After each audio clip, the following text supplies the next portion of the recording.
Quiero dedicar esta historia a mi buen amigo Ansu361, cuyo apoyo al canal ha sido vital para seguirles compartiendo estas historias. Quiero mandarle un abrazo y una ovación de pie.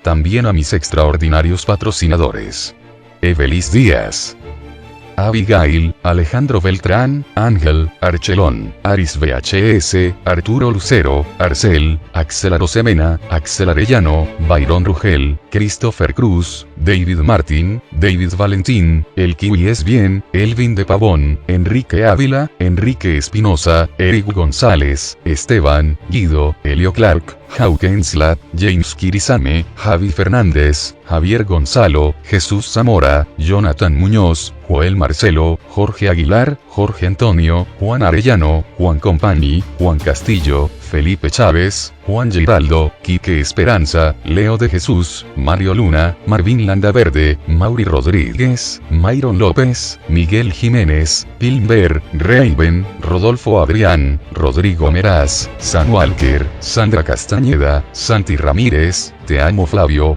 Valentín Villanueva, Yelmay Salvador, Isaac Trix. Si no han escuchado las primeras dos partes, están publicadas en el canal. Si no estás suscrito, no esperes más. Subo historias de terror, de suspenso, y de profundidad psicológica cada semana. Y ahora sí, sin más preámbulos, los dejo con...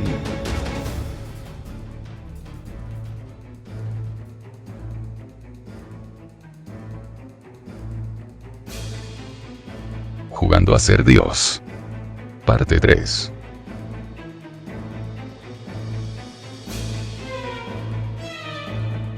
Mi padre trató de explicarme lo que hacíamos ahí, para tranquilizarme.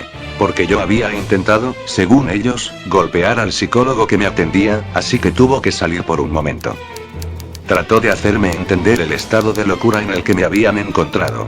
Dicen que estaba rayando mensajes sin sentido en las paredes de la casa, y que me llevaron a un hospital en estado catatónico. Aparentemente lúcido, pero divagando entre el mutismo y la verborrea de mil disparates y fantasías. Recuerdo algo muy vago, dije con un dolor de cabeza agudo que se focalizaba en mis senos nasales y en las sienes. Lo definí de esta manera, lo cual se les hizo raro, ya que yo no hablaba así. ¿Qué recuerdas?, preguntó el doctor, que había regresado luego de que mi episodio de rabia había terminado. Demasiado poco, dije sobándome la cabeza.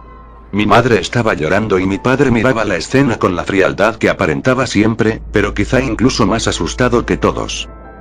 Trata de contarnos lo que recuerdas, pidió de nuevo el doctor, mirándome detrás de sus gafas, con sordo interés. Marta, exclamé de repente. ¿Dónde está Marta?, grité. Tranquilo, indicó el doctor levantándose de su asiento. ¿Dónde está? ¿Qué pasó con ella?, insistí. Ella está bien. La internaron en el hospital, igual que a ti y a otro niño que estaba con ustedes. Ayer la dieron de alta, me explicó mi padre. Bien. Exhalé sentándome de nuevo. Recuerdo que fui a ver a Marta a su casa, me subí por el árbol que da a su ventana. Luego, fuimos a la casa de un chico muy extraño. De repente una luz blanca, como los faros de un auto, unos faros de niebla. Y, eso es todo, no hay más en mi mente. Me duele tratar de recordar, expresé cerrando los ojos. A veces hay que dar a la terapia de hipnosis tiempo, para reacomodar las imágenes, para dar coherencia a lo sucedido, indicó el doctor, como disculpando mis cortas respuestas. Hugo necesita más sesiones. Quizá 3 veces por semana durante al menos 6 meses. Solo así podremos saber qué le ha sucedido a su hijo, o quién le ha hecho esto. Si es que hay algún responsable. En realidad, era esto lo que preocupaba a mis padres. Saber si alguien con intenciones enfermas nos había secuestrado, y nos había narcotizado. Ya saben, los papás siempre piensan lo peor. Como me explicaron después, no había rastros de químicos en mi cuerpo, pero sí algunas marcas diminutas, como de agujas. La mejor explicación era que yo había armado toda esta historia con elementos de mi alrededor. Mi psiquiatra se apellidaba Wagner. Y los hombres grises los había tomado prestados de un cuento muy viejo de Michael Ende. Aún así, su historia no podía explicar lo que nos había sucedido aquella noche. Esa luz blanca, intensa, y la pérdida de memoria. No volveremos con ese doctor, es un charlatán. Y en lo que a mí respecta, todos los médicos de la mente lo son. Gruñó papá de camino a casa. Podemos no regresar con el Dr. Wagner, pero hay que hacer algo. No podemos dejarlo todo así. Lo que sucedió no es algo normal, alguien debió haberles hecho esto. Insistió mamá, preocupada de que se hiciera justicia por lo que nos había sucedido a mi amiga, al otro niño, y a mí. Papá me miró por el retrovisor, y luego dibujó una sonrisa de resignación. Mi hijo está bien. Mi madre respingó. Empecé a recordar animales de granja deformes, experimentos secretos, o algo así. Mi hermanito estaba jugando con la pelota en la pequeña cancha de básquetbol que teníamos en la entrada. Era muy pequeño y apenas aguantaba el enorme balón. Pasé junto a él y le ayudé a encestarla, luego le acaricié la cabeza. ¿Ya te quitaron lo loco?, balbuceó. Alex, le gritó mi madre. Me dejó más loco aún, le dije con una voz siniestra y abriendo los ojos. Mi hermano corrió asustado y dejó rodar la pelota lejos de él. Me distraje con un vecino que me observaba desde el porche de su casa, y con otros dos que me veían desde la calle. Al parecer mi historia se sabía en todo el vecindario. Cuando volteé de nuevo hacia mi casa, la pelota de básquetbol se encontraba junto a mí. Evité pensar en el misterio por ahora. No me convenía con la mente tan frágil. Me dirigí a mi alcoba. Deseaba descansar un poco, sentía que llevaba días despierto. Aunque me habían dicho que de hecho, estuve durmiendo todo el día de ayer. El Dr. Wagner, repetí, dando vueltas en mi cama, sin poder conciliar el sueño. Estaba seguro de que él era parte de todo esto, y no solo mi psiquiatra. Di un brinco de la cama y me puse a buscar en mis libretas, entre todos mis apuntes. No había allí ningún profesor o personaje con tal nombre. Abrí el buscador de internet en la computadora que tenía en mi recámara. Todo lo que obtuve fueron imágenes e información de un tonto luchador. Volví a recostarme, mi mente era un absoluto caos. Una enmarañada jungla de incoherencias. Traté de reconstruir los 3 días que me había quedado solo en casa, por las vacaciones de mis padres. Pero solo obtuve el primero, cuando le hablé a Marta. Recordaba a su abuela, y que pasamos mucho tiempo en su ordenador. Al niño lo recordaba también, lo habíamos ido a ver, pero no sabía para qué. Tenía que ver a Marta, era la única que me podía ayudar a resolver este acertijo. Con lo que había pasado, obtener el permiso de mis padres para actuar a mi antojo sería imposible. La única opción era escapar. Era jueves, mi padre tenía que regresar a la oficina, y mi madre tendría su reunión para jugar cartas en casa de la señora Gertrude. Mi mente podía hacer un plano detallado de eventos y situaciones de años de antigüedad, pero no podía decirme qué había sucedido en esos 3 días, y eso me asustaba. Cuando mi padre se despidió, me hice el dormido, quise que pensara que me quedaría en la cama el resto de la tarde. Mi madre entró poco tiempo después para informarme que no iba a irse a jugar canasta con sus amigas. Que se quedaría a cuidar mi convalecencia. Caramba, pensé. Traté de convencerla de que estaba bien, pero me dijo que la verdad solo se quedaba para asegurarse de que yo no saliera ni a la esquina, que ya se sabía que intentaría buscar a mi amiguita. Me conocía demasiado bien. Tampoco habían llevado a mi hermanito a la escuela, así que mi madre pudo ponerlo como carcelero, a que resguardara mi encierro mientras ella hacía unas llamadas telefónicas, y cocinaba una insípida comida de enfermo. Mi hermano tomó muy en serio su papel, se puso un banquito y una mesa enfrente de mi puerta y comenzó a dibujar. ¿Qué dibujas, Peque?, le pregunté acercándome a él. No vas a irte, si intentas irte le grito a mamá, respondió. Eres un soplón desleal, los hermanos se protegen, susurré en su oreja. A mí no me importa, dijo con firmeza y determinación, continuando con sus infantiles ilustraciones. Su manita apretada, se aferraba al lápiz de color con fuerza. Caray, pensé, tumbándome sobre la cama. Estaba atrapado por un niño de 5 años que ni siquiera sabía pronunciar bien las palabras. Luego de revisar mis correos acumulados, y de abrir constantemente Facebook, esperando que Marta estuviese por ahí, me di por vencido. Sin embargo, algo llamó mi atención. Los dibujos que hacía mi hermanito de manera insistente, en uno de ellos se hallaba escrito Dr. Wagner. Caminé hacia donde estaba y tomé los dibujos para mirarlos de cerca. En varios de ellos se leía Dr. Wagner, con una perfecta caligrafía. Una de las hojas tenía la frase, jugando a ser Dios. ¿De dónde sacaste esto?, le pregunté presuroso a mi hermano. Lo estabas diciendo cuando estabas loco. respondió sin más, con la arrogante sinceridad que tienen los niños.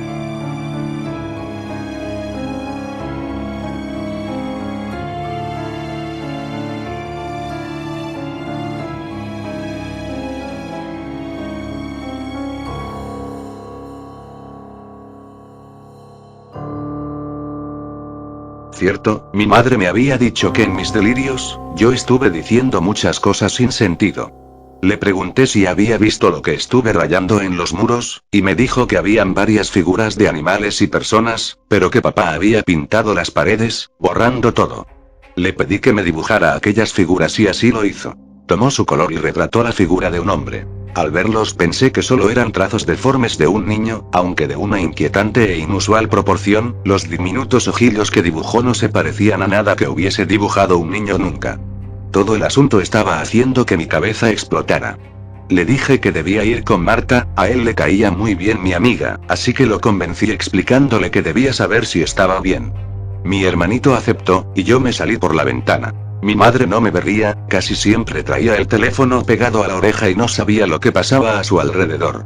Además, Alex me había ayudado a hacer un bulto con almohadas y mis tenis, para que pareciera que estaba acostado en mi cama. La casa de Marta estaba a un autobús de distancia, por suerte, tenía un poco de dinero en el bolsillo.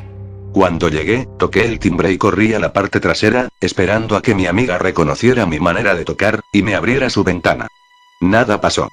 Trepé el árbol rápidamente, y cuando me asomé por su ventana, pude verla recostada en la cama con los audífonos puestos. Esperé ahí hasta que ella pudo reconocerme, se levantó de su cama y corrió a abrirme. «Si mis papás te ven aquí, nos van a matar», exclamó con un cómico fatalismo. «Eso no importa», respondí apresurado, llevaba una pequeña mochila, y saqué de ella los dibujos de mi hermano, para mostrárselos. «¿Qué es eso de Dr. Wagner?», me preguntó contrariada. Mi hermanito dice que yo lo repetía cuando estaba loco. Ese nombre retumbó en la cabeza de Marta como una lata vacía en un callejón abandonado. Se quedó muy quieta, pero luego continuó mirando las ilustraciones. «¡Qué feo dibujo!», exclamó al mirar al personaje sombrío y alargado de pequeños ojos en forma de punto. «Pensé que tú podrías ayudarme a descifrar este rompecabezas», le dije con frustración, al ver que ella tampoco podía aportar nada. «Lo lamento, estoy en blanco. Creo que más que tú. Tan solo me suena bastante el nombre de Wagner. Siento que lo conozco pero a la vez no sé qué es lo que sea». «Lo mismo me sucede», le dije sentándome a su lado en la cama. Le conté que mi psiquiatra se llamaba Dr. Wagner. Pero que esto podía no ser una coincidencia, sino que él trataba de encubrir algo muy grande. El psiquiatra al que me obligaron a ir, no me inspiraba confianza. Escuchamos que alguien subía por la escalera, así que yo salté debajo de su cama, para esconderme. Su papá entró al momento y le preguntó si estaba bien. Ella le dijo muy nerviosa que estaba perfecta, que no se preocupara. De cualquier manera su padre entró y le dio un beso, seguramente para sentir su temperatura, como hacen los padres, camuflando sus cuidados con su cariño. «Me alegra que estés dibujando, princesa, eso ayuda a disminuir el estrés», dijo al ver los infantiles trazos de mi hermano regados por toda su cama. Mi amiga juntó los dibujos rápidamente y esbozó una nerviosa sonrisa. Por suerte su padre no tenía muy buena vista sin lentes. «Estoy bien, papá», repitió. Su padre por fin se fue. Pude salir con dificultad de la jungla de peluches, cajas, cuerdas y calcetas que se encontraban ahí debajo. «Dios, pareces la criatura del pantano», exclamó Marta al verme cubierto de polvo y con sus cuerdas colgando. «No es gracioso, debías de pasar una aspiradora, un día se va a perder alguien ahí», exclamé en voz baja, mientras me sacudía. Marta se me quedó mirando, con esos ojos perdidos de cuando se encuentra organizando muchas cosas en su cabeza. «Deberíamos ir a ver a Kevin», sugirió por fin. «Sería perfecto. Pero no creo que te permitan salir. Y si escapas, tus papás son capaces de mandar cazarrecompensas a buscarte. Eso sí, mi papá se da una vuelta a mi habitación cada 15 minutos. Rayos.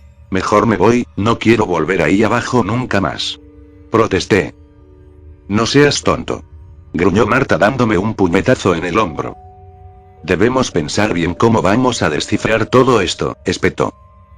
«¿Crees que sea necesario hacerlo?», Pregunté tumbándome en su cama de espaldas, y tomando el peluche de una lombriz que tenía entre sus almohadas. Por supuesto que es necesario, yo no permitiré que nadie me robe todo un día de mi vida. ¿Acaso tú sí? No le respondí, me quedé mirando aquel peluche de forma inusual. Si tú no haces nada, lo haré yo misma. Debemos ver a Kevin, él ha de tener algo que aportarnos. Me dijo jalándome del brazo para levantarme de la cama. Arrojé el peluche y le dije que no se me ocurría nada para sacarla de su casa. Esta vez nuestra situación era mucho más complicada que esas veces en que la castigaban por no hacer sus deberes, o por golpear a alguna de sus compañeras. Esta vez sus padres la vigilaban con devoción, ambos habían pedido permiso en sus trabajos. Nos quedamos pensando un rato, sin decir nada, tan solo mirando al vacío. La tía Mirna, exclamó Marta dando un brinco en su cama. ¿Quién es la tía Mirna? Pregunté. No la conoces. Es una tía por parte de mi papá. Pero es una mujer muy especial, está bien loca. A mis papás no les gusta tenerla por aquí. Dice toda clase de disparates y además, se la pasa criticando en todo a mi papá, es la única que lo hace ver su suerte, como se dice coloquialmente. Confesó mi amiga animada, y buscándola en Facebook. Divertida por la travesura que estaba planeando. Cuando me enseñó la foto, esbocé una sonrisa. Era una mujer de rasgos angelicales, en los 20, de cabello ensortijado y pecas por toda la cara. Es la prima más joven de mi papá, ella me quiere mucho, así que le avisaré que ya estoy en casa, para que venga de verme. No lo hagas, si viene, va a querer estar contigo y así no habrá manera de que escapemos. Protesté cuando la vi mandarle un extraño mensaje por Snapchat. Grabó un vídeo de 10 segundos que se autodestruiría en cuanto ella lo revisara. Para mí, Snapchat siempre lo han utilizado personas que tienen algo que esconder. No confío en nadie que lo use. No es de ciudadanos decentes usar una aplicación que permite una privacidad tan excesiva. Marta me hizo una mueca, como si hubiese leído mis pensamientos. No te preocupes. Ella vendrá y me querrá ver unos minutos, luego iré a mi cuarto a descansar y ella se ocupará de entretener a mis papás. Aseguró. ¿Estás segura? Le pregunté sin estar completamente convencido por su plan. Siempre pasa, créeme. La tía de Marta contestó casi enseguida, mandó un vídeo con filtro de perrito en donde aseguraba que iría de verla. Salí de su casa por la ventana, y me fui al parque que había al otro lado de la avenida, para esperarla. Me senté en una banca donde descansaban delicadamente los rayos del sol, y me dispuse a esperar su llegada. Estaba muy solo ahí, únicamente unas palomas hacían barullo, compartiendo un helado que algún niño había dejado caer. Me puse a pensar en todo aquel misterio, en el Dr. Wagner, y en los dibujos de mi hermano. Me hubiese gustado que mi padre no pintara las paredes, y poder mirar todas las cosas que yo había rayado, en estado catatónico. Una anciana interrumpió mis pensamientos. ¿Quieres respuestas? Me preguntó al llegar hasta donde yo me hallaba sentado. No supe qué decir. Había adivinado mis pensamientos. Parecía una anciana vidente.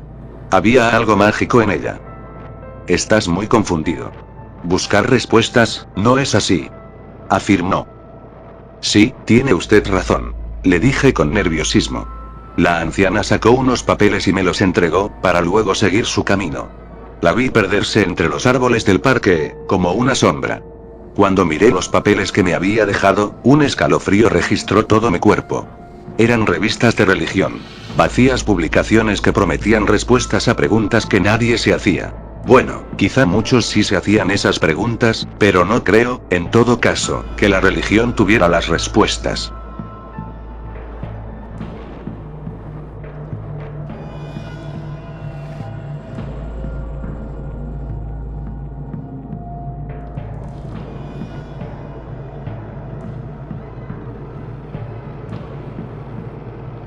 Arrojé las revistas en el bote de la basura, y volví a sentarme.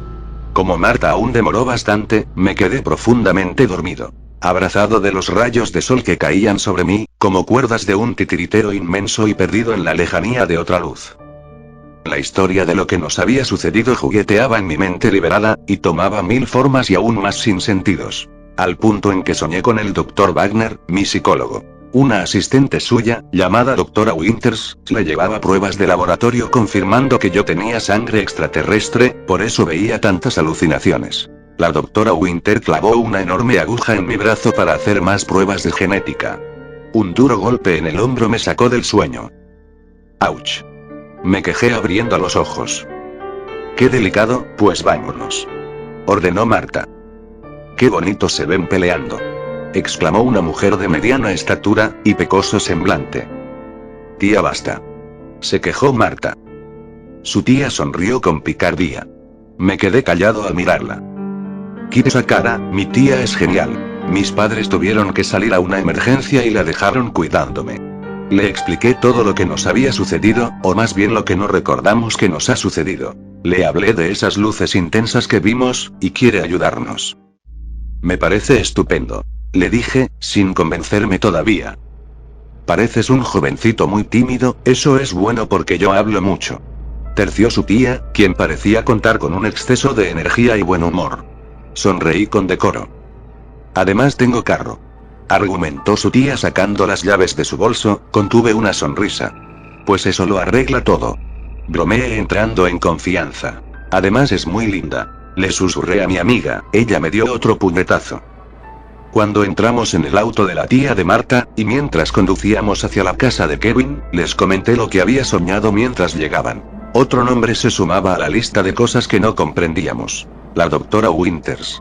Marta dijo que esos nombres parecía haberlos escuchado antes. Sabía que significaban algo, y que estaban estrechamente relacionados, pero no entendía cómo. Ambos elementos estaban ligados a la serie de eventos inexplicables que se habían borrado de nuestras mentes, y a aquella luz intensa que habíamos visto. La tía de Marta nos platicó que ella conocía al escritor de una revista muy importante. Prometió que él podría platicarnos, y entregarnos más referencias acerca de toda esa conspiración, de la cual ya le había hablado alguna vez. ¿Ves? Te dije que mi tía era la respuesta, exclamó Marta. Una respuesta muy linda, mascullé en voz súper baja. Mi amiga me torció la boca. Nos encantaría conocer a ese escritor, respondí con genuino interés. Pero antes debemos ver a Kevin, él puede tener piezas que nos están faltando. Ambas estuvieron de acuerdo en ir con él. Nos encaminamos a su casa, ya sin hablar mucho sobre el tema. Su tía tan solo nos platicó de aquel hombre que se había ido de su vida, por sus extrañas obsesiones con lo paranormal y las conspiraciones globales, de las cuales ella sabía mucho, y había entregado mucho de su tiempo, cosa que terminó resintiendo aquel joven. Nos aparcamos en una calle empedrada que miraba hacia abajo y, reconociendo la casa grande y bonita de Kevin, nos dirigimos ahí. Pude ver al muchacho asomado por una de las ventanas de arriba y enseguida lo saludé. Él cerró la cortina y se alejó de la ventana. La tía Mirna tocó el timbre y esperamos a que alguien atendiera la puerta. Unos minutos más tarde nadie salía. La tía de Marta volvió a tocar y luego, desesperada, tocó repetidamente. Mi amiga la regañó. Tía, no queremos alertar a los papás del niño. ¿Quiénes se creen para tenernos esperando aquí?, se quejó la tía Mirna. Sonreí por su berrinche. De pronto, seguros del otro lado de la puerta tronaron, y el portón se abrió crujiendo las bisagras. Nadie apareció detrás de la puerta. La tía de Marta nos volteó a mirar, con un gesto espantado. Se abrió sola la puerta. Nos preguntó, dudando si entrar. Yo tomé la delantera y caminé por aquel recibidor oscuro y lúgubre. Al fondo del pasillo, se hallaba un preadolescente de cabello rubio, y camiseta estampada, mirándonos a través de unos lentes redondos y grandes. Hola, le dije levantando de nuevo la mano. Ustedes son los chicos de Jugando a ser Dios, ¿verdad?, nos preguntó con un tono de voz escalofriante. ¿Qué es eso de Jugando a ser Dios?, preguntó Marta adelantándose a su tía. Ya lo verán, sentenció Kevin, tratando de reconocernos, pero aún confundido. ¡Qué niño tan extraño!, escuché que murmuraba la tía de Marta. El muchacho nos llevó a un cuarto muy amplio y poco iluminado, en donde varios pósters de películas y series se peleaban la atención. Muñecos de todos tamaños y colores, colecciones de estampas, vasos y mil artefactos se amontonaban por todos lados, como los tesoros de la Cueva de las Maravillas. El pequeño nerd se metió debajo de su cama. La tía de Marta nos lanzó una mirada de incomprensión y de burla. Después de todo, parecía un topo regresando a su madriguera. Unos minutos después, Kevin salió de ahí jalando un baúl con candado. Ellos pueden borrar la memoria, aseguró Kevin, sin más. ¿Ellos? Preguntó Marta, impresionada, al igual que yo. Son entidades que no pertenecen a esta dimensión. No sé mucho de ellas, solo lo que he investigado, en la web profunda. Se les conoce como grises. Los hombres grises. Exclamé de repente. Todos me voltearon a mirar. Estás teniendo acceso a esa parte de tu cerebro que crees que está borrada, explicó Kevin. Lo miramos con un gesto de incomprensión. El cerebro es como una computadora, no es físicamente capaz de borrar información, tan solo decide que no la tiene, pero ahí está. A menos que reescribas datos sobre ella, en el caso de la computadora. En el caso del cerebro, es tan inmenso, que nunca pierde ninguna información. Solo agranda el espacio, que se cree infinito. No le entendimos del todo, pero queríamos saber a dónde iba con esto. El nerd abrió la caja y sacó notas escritas a mano. Yo llevo un registro escrito de todo lo que tiene que ver con conspiraciones, porque el gobierno y nosotros mismos estamos controlados por fuerzas que no podemos imaginar. Una computadora es lo menos confiable. E incluso, estos seres pueden poner barreras en nuestro cerebro, e implantar recuerdos o pensamientos falsos. Por eso una buena nota de papel, siempre será la manera más confiable de preservar información peligrosa. Como hacía el Dr. Wagner. Las civilizaciones antiguas escribían en la roca. Porque era el único registro confiable. Pero ese es otro tema. Tomen, lean. El nerd nos pasó las notas ya que su vista le dificultaba leernos. La tía de Marta se apresuró a tomarlas y a narrarnos en voz alta. Ese nombre me suena bastante. Dije movido por un impulso. Pero no recuerdas por qué, dijo el nerd. Las notas que tengo no son muchas, pero les ayudarán a darse una mejor idea de lo que están buscando. La tía Mirna nos leyó las notas del geniecillo, eran más de 25 páginas repletas de información acerca de una granja maldita en donde trabajaban en conjunto con unos hombres grises. Ellos se aprovecharon de la recién descubierta hibridación entre animales, para conseguir sus objetivos. Los híbridos que habían conseguido generar en esa granja, de la mano del Dr. Wagner, como se hacía llamar, eran híbridos muy especiales, pues eran mezcla de animales que no pertenecían a la misma especie. Habían podido unir con éxito los genes de un conejo y de una anguila del lago, dando por resultado un cuajo sanguinolento y deforme que se movía dando espasmos terroríficos. Marta sintió un escalofrío al escuchar esto, pero su tía no se detuvo, parecía muy interesada en el tema.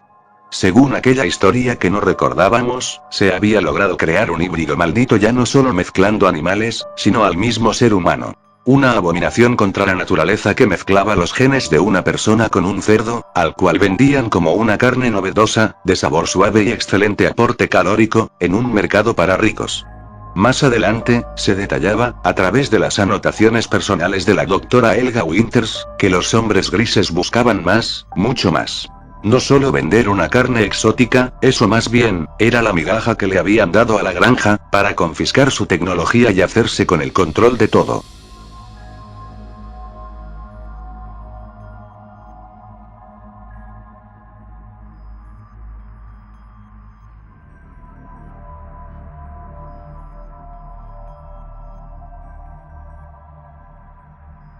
Aparte de eso, nos dimos cuenta de que en sus notas, el nerd tenía nuestras fotos, nuestra dirección, y toda la información concerniente a nuestra identidad. Lo lamento. Se disculpó, pero debía tenerlos bien identificados para no cometer errores. Esta conspiración va más allá de un simple jueguito de internet. ¿Y por qué no simplemente nos eliminaron y ya? Preguntó Marta ahogando un suspiro. No funciona así, profirió su tía. Esos seres, yo he oído a mi amigo de la revista hablar de ellos. Y no son los únicos, solo son los sirvientes de entidades más grandes. Marta, el nerd y yo, compartimos un silencio inquietante. Esto es todo con lo que yo puedo ayudarlos, exclamó el nerd guardando sus notas celosamente en aquel baúl con candado, y metiéndolo de nuevo en la parte profunda debajo de su cama. Hasta aquí puedo acompañarlos. La verdad, esto ya ha ido demasiado lejos para mí. Por favor, no me busquen más. Las luces, esas entidades nunca habían estado tan cerca de mí. Espero que esto les sirva. Adiós. Dijo guiándonos a la salida. En el auto, cavilábamos entre la aceptación y la zozobra que nos levantaba aquella relevante verdad. Los hombres grises eran seres de otra dimensión, y estaban al mando de seres superiores, quizá con más habilidades. Nuestra visión del mundo se vio fragmentada de repente. Marta pidió a su tía que se detuviese en una tienda, y se compró unas pastillas para el dolor de cabeza. Le preguntamos si quería regresar a su casa, pero ella dijo que quería saber más, que debíamos ir a visitar al amigo de la tía Mirna. Apoyamos su moción. El amigo de la tía de Marta, en palabras suyas, era un escritor excéntrico, de rasgos olvidables, cabeza afeitada, y eterna bufanda sobre el cuello. Un hombre joven y exitoso que había conseguido trabajo en las principales revistas de la ciudad. Y que ahora se dedicaba a dar consultorías desde su casa y a escribir lo que él llamaba el mayor libro de conspiraciones jamás escrito. Su nombre era Barón Eaik. Tenía descendencia iraquí. Está un poco loco, nos advirtió, pero él puede darnos mucha información sobre este asunto. Admiro mucho su ingenio como investigador, y su incansable espíritu inquisitivo. Marta y yo nos la quedamos mirando con un gesto pícaro. No me gusta, es feo, con su nariz chueca, y tiene cabeza de rodilla. Protestó. Mi amiga y yo sonreímos al verla sonrojada. La tía nos dijo que se la pagaríamos y aparcó el carro, habíamos llegado. El supuesto escritor de conspiraciones vivía en el centro de la ciudad, en un edificio muy alto de departamentos elegantes y vanguardistas. Los jardincitos arreglados y los árboles delgados y estilizados le daban al lugar un aspecto cosmopolita. Entramos al edificio y la tía telefoneó a su amigo. No hablaron mucho hasta que él nos indicó que subiéramos. Una mujer nos abrió la puerta, pudimos ver el gesto de la tía ensombrecerse. Era una chica delgada y hermosa. Pasen. Nos indicó el escritor desde el fondo, levantándose del cómodo sillón donde escribía en una liviana MacBook. Luego de saludarnos con una cordialidad extraña, pidió a su asistente que nos trajera algo de beber. Para nosotros naranjada y para la tía un poco de vodka en las rocas. Como buen escritor, no tienes horario para beber, pero para mí es un poco temprano. Se disculpó la tía con un aire satírico. Aquel hombre dio un buen sorbo a su vaso y sonrió detrás del vidrio. Quitó los múltiples papeles, libros, periódicos, ceniceros, ropa, cables, y demás cosas que tenía sobre los sillones y nos invitó a sentarnos. Su joven asistente se puso a ordenar el lugar mientras nosotros nos acomodábamos en esa confortable sala de estar, enfrente de una ventana enorme que dejaba pasar la blanca luz de la tarde, a través de las persianas. La tía pidió a la asistente que le trajera un vaso de agua tibia con una cascarita de limón. La vimos sonreír con placer, aprovechándose de la situación. El escritor intercambió unos gestos sociales con la tía de Marta, y luego pasó al tema que nos interesaba a todos. Y por supuesto, también a él. Le contamos todo lo que nos había sucedido, con el mayor detalle que pudimos. En algunas partes de la historia asentía, y en otras dudaba un poco arqueando los ojos. Su asistente nos miraba con frialdad, sentada a la derecha de aquel hombre que era la personificación de las tendencias actuales. No soltaba su teléfono, en el que escribía de vez en cuando, como respondiendo miles de mensajes que le llegaban a cada rato. Cuando terminamos de hablar, Barume le dijo a su asistente que le trajera su libreta de apuntes. Esta caminó hasta una caja fuerte detrás de un pedazo falso de muro y le llevó una libreta de pastas de piel, con un oso grabado en un bonito color dorado. Aquel hombre se puso a escribir unas notas en clave. Una clave que solo él conocía y solo él podía descifrar, y luego se lo regresó a su asistente para que lo volviese a guardar. Ella obedecía sin parpadear, sin expresión alguna en ese frío rostro. Algo en el ambiente hizo que Marta y yo nos sintiésemos incómodos, su tía pareció notarlo y nos guiñó un ojo. Barume dio un sorbo a su bebida y nos habló, después de organizar algunos pensamientos en su cabeza. No sé nada de esa granja de la que hablan, ni de los experimentos del gobierno ruso, o ese Dr. Wagner. Dijo como disculpándose, formando un triángulo con sus manos delante de su barbilla. Era curioso verlo hablar, sus manos eran más expresivas que su rostro. Mi tía nos dijo que usted conocía más acerca de los hombres grises, exclamó Marta haciéndose una trenza en el cabello. La miré, con aquella luz era incluso más bella que nunca. Barume sonrió, como si tuviera en el bolsillo justo lo que necesitábamos. No desesperen. Los hombres grises han sido descritos en múltiples relatos e historias de ciencia ficción. Y hay una razón para esto, ellos existen. Los grandes escritores que dirigen la maquinaria de control social, lo saben, pertenecen a logias encarnadas y sumamente impenetrables que juegan con este conocimiento, pero que a su vez, no son más que peones controlados por la materia más básica que mueve al mundo. El dinero. No desesperen, les contaré con detalle lo que mis investigaciones, y algunos amigos muy entendidos de este tema, me han comentado. Les haría bien revisar todo lo que dice David Icke. Muchos piensan que él es un infiltrado del mismo gobierno. Pero aún así, delata muchas cosas increíbles. Es complejo de entender, pero créanme, si tienen dudas, sus libros les abrirán más la perspectiva de las cosas, y es que a eso se trata este mundo, de una curiosidad insaciable. De otra manera, nos perderíamos en lo que el resto de la gente se pierde, una insaciable necesidad por tener más. Más posesiones, más poder, más pertenencias, el aparato nuevo que sale con cada generación. Por más idiota que sea ese iPhone con 3 cámaras. El auto que sale cada año. Números y números, algoritmos de la vacuidad de la gente. Este no es un sistema al azar, el sentido de que exista es mantener a toda la gente trabajando en sus cubículos. Rompiéndose la espalda por cosas que no pueden terminar de pagar, mantenerlos remando, llevando este barco. Pero eso, es solo la superficie de la compleja maraña de cosas que suceden en este mundo. Muy bien, para que lo comprendan, respóndanme quién les ha enseñado la escuela que encabeza la cadena alimenticia. Marta y yo dudamos un poco, pero luego me animé a responder, aunque la respuesta obvia seguramente era incorrecta. Pues nosotros. Las personas. Dije con una inquietante falta de confianza. No, para nada. Exclamó Barone, con placer. De ahora en adelante, todo lo que les han enseñado deben tomarlo como un cruel engaño, todo lo que dicen los libros deben dudarlo y cuestionarlo, porque el conocimiento solo está al alcance de los que habitan en la punta de la pirámide. Chicos, este es un tema muy complejo, y si de verdad quieren meterse en él, deben hacerlo con total convicción y entrega. El conocimiento es el dolor más grande. Lo que les voy a decir, suena a las terribles paranoias de un loco. Nosotros no estamos a la cabeza de la cadena alimenticia. Hay seres inquietantes que también se alimentan de nosotros. De nuestra carne y sangre. Pero también a todas horas en todo momento, de eso que no podemos ver. Nuestros sentimientos y pensamientos, nuestras vibraciones intangibles. Ese algo que no podemos describir, por hallarse más allá de la comprensión limitada que tenemos de las cosas.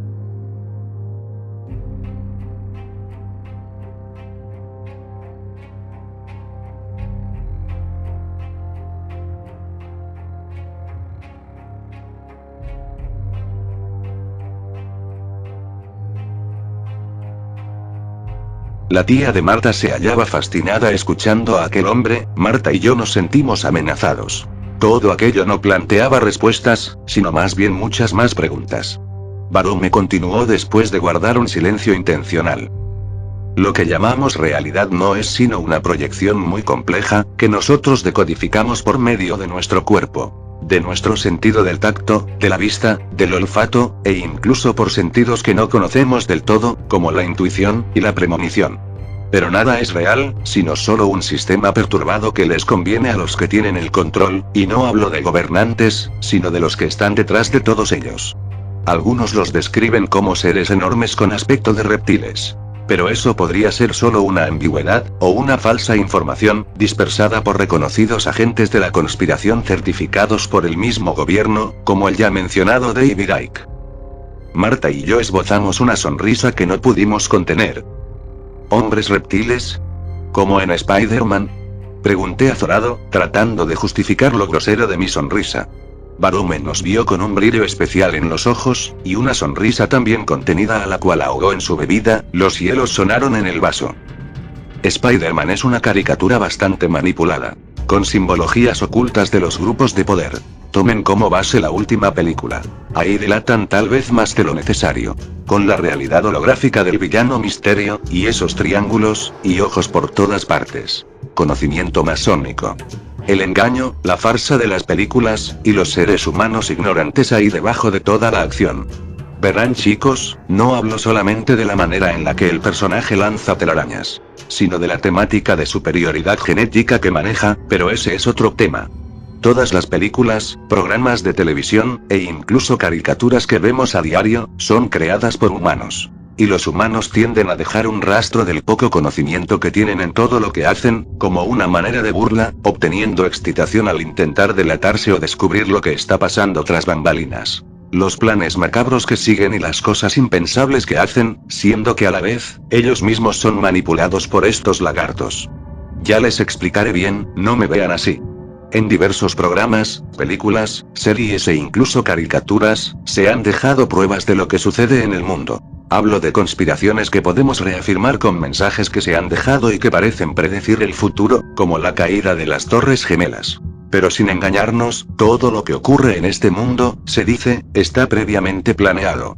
Les hablo de guerras, atentados terroristas, derrocamiento de culturas enteras, e incluso cataclismos bíblicos.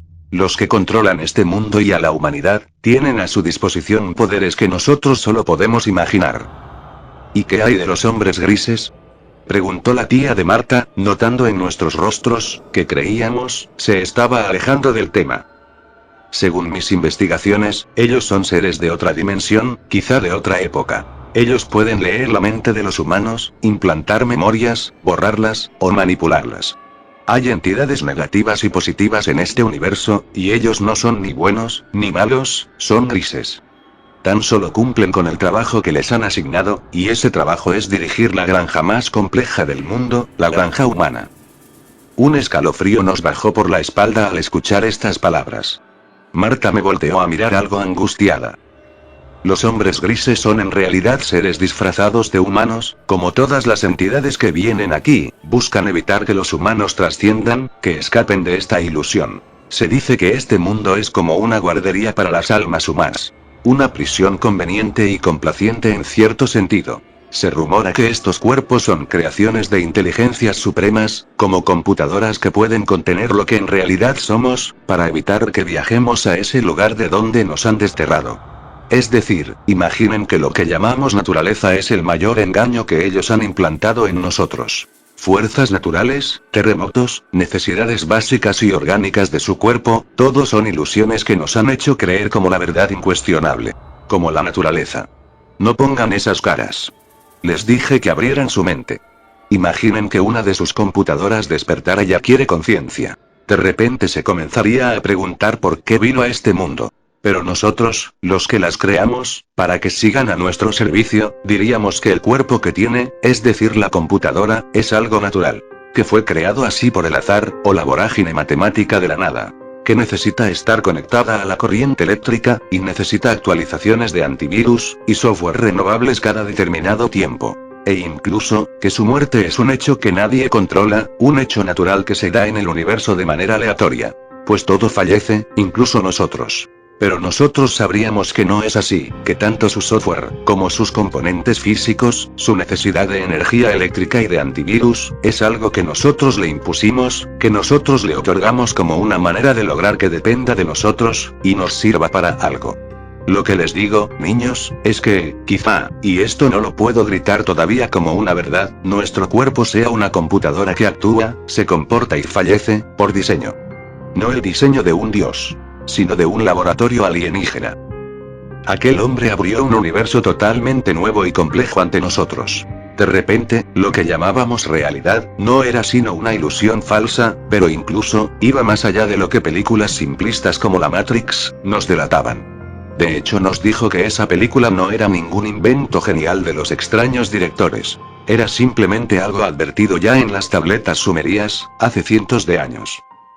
Tomen un momento para asimilar lo que les he dicho, pidió Barone, reclinándose sobre su sillón, disfrutando de nuestro desconcierto y de la bebida que su asistente le servía cada vez que la terminaba. Marta y yo no sabíamos qué creer, su tía también tenía un rostro indescifrable. Pero nosotros no somos seres tan fácilmente controlables, opinó la tía Mirna, bocetando desconcierto en su juvenil rostro. Así es, amiga mía, exclamó Barone incorporándose, los seres humanos somos entidades universales, kármicas y trascendentes que en realidad habitamos una dimensión maravillosa e indescriptible, de armonía y luz, de conocimiento compartido, de riqueza. Algo tan indescriptible que nuestro cerebro humano no puede procesar, no puede acceder a él por medio de la imaginación, por medio de este software que ellos han impuesto. Entonces, la muerte y el paraíso del que hablan las religiones. Ese supuesto Edén, ¿se refiere a ese lugar, al lugar del que supuestamente venimos? Preguntó Marta con un tono evocativo. Barone me hizo un gesto de confirmación. Ese lugar se quedó grabado en nuestra esencia misma. Es por eso quizá que los fundadores de la religión a lo largo de la historia nos hablan de eso. y podemos, de alguna manera, comprenderlo y añorarlo. No se confundan, muchachos, lo que les voy a decir también es una verdad muy extraña, pero deben entenderla. La manera de dominarnos que tienen las esferas de poder y los que controlan todo este juego, es dividiendo nuestras opiniones, dándonos la ilusión de elección. Los mismos que inventaron la religión, inventaron, o compartieron el mito extraterrestre. Los que desprestigian a la ciencia, son los mismos que desprestigian a la espiritualidad. Los dueños del azar y del destino, son los mismos. Somos nosotros los que peleamos unos con otros sin saber qué creer ahora. Sin cuestionarnos si todo esto es real, solo desvariando entre una confusión y un extraño y aberrante desconcierto. Los hombres grises son una especie de mercenarios a sueldo o simples trabajadores, como quieran verlo. Se ofrecen al mejor postor para resguardar sus intereses, ellos han llegado a una indiferencia espiritual. No son, como dije, ni buenos, ni malos, solo cumplen con su función, la cual es ser ganaderos de humanos, ser los que regentan esta realidad, al tener acceso total a ella, al poder moverse en esta frecuencia. Los que nos controlan en realidad, son los reptiles humanoides, que pueden habitar esta realidad tan solo por medio de tecnología compleja, de engaños perceptivos que les permiten pasar desapercibidos. He tenido testimonios de gente que ha visto cómo algunas de las personas más poderosas pierden su disfraz, y se transforman en reptiles de morfología humana, enormes y atemorizantes. Este es el testimonio de uno de mis amigos, quien era reportero de una publicación de política especializada. Él cuenta lo siguiente. Ese día el senador estaba dando un discurso ante sus seguidores, llegando a una parte especialmente enérgica, se le veía sudando. Algo en la camisa le incomodaba, era como si el cuello le empezara a quedar chico, o la corbata muy apretada. Pidió 5 minutos y fue a la parte de adentro de la Cancillería donde estaba. Yo eludí la seguridad, pues conocía a uno de sus guardias. Cuando llegué a la parte de adentro, para tomar una foto al candidato y ver qué era lo que le había pasado, me encontré ante algo espeluznante. El senador se quitó una especie de máscara que iba desde el labio inferior hasta la mitad del cuello, desgarrando un poco la carne, la cual parecía de algún material suave y elástico, como la piel, pero sintético. Debajo de la máscara podía verse la piel escamosa y blancuzca, con tonalidades verdes muy suaves. Unos afilados dientes y unos orificios en el cuello, por los cuales aquella cosa parecía respirar, se abrían y cerraban como fosas nasales. Cuando me volteó a mirar con los ojos en raya, me quedé petrificado, me disminuyó lo suficiente para que no pudiese ni correr, ni tomar fotografía alguna. Fue la bestia reptiliana la que salió corriendo. Unos días después, se corrió un rumor muy fuerte de que yo había filtrado información que ponía en prejuicio la confidencialidad de la revista en donde trabajaba, y fui despedido. No habían pasado ni 2 semanas, cuando todo registro de mis anteriores trabajos, mis logros profesionales, mi título universitario, mi doctorado, e incluso la primaria a la que yo había asistido, fueron borrados de mi historial. Simplemente, ya no existían. De esta manera minimizaron el impacto que comenzaban a tener mis declaraciones. Cuando un reportero se puso a investigar mi pasado, pude aparecer ante la prensa como una revista sin profesión alguna.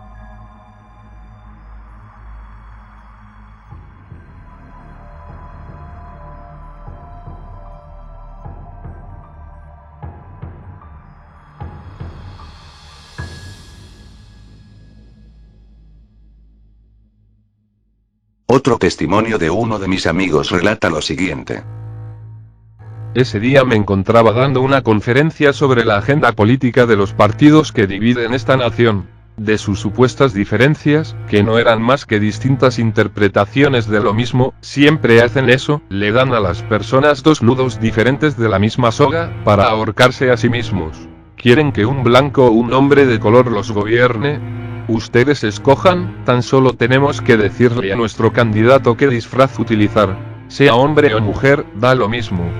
De repente, uno de los que asistieron a mi conferencia, se levantó, y llevaba un abrigo largo, cosa bastante normal en un día lluvioso. Sin embargo, me llamó la atención. Estaba en una de las filas de atrás. Cuando se iba saliendo del lugar, pude ver que por debajo de su ropa, algo se alzaba, una especie de apéndice levantaba su abrigo, una especie de prolongación de su columna, una cola, o algo parecido. Nadie me lo ha contado, yo lo vi. Unas semanas después, cuando requerí las grabaciones de vigilancia, el video se cortaba durante 30 segundos por una supuesta estática. Adivinen qué parte del video se perdió. Existen muchos testimonios más, parecidos a estos, pero no es mi deseo exponerlos todos en este momento. ¡Qué mal! Pensé, aquellas experiencias verídicas me divertían bastante.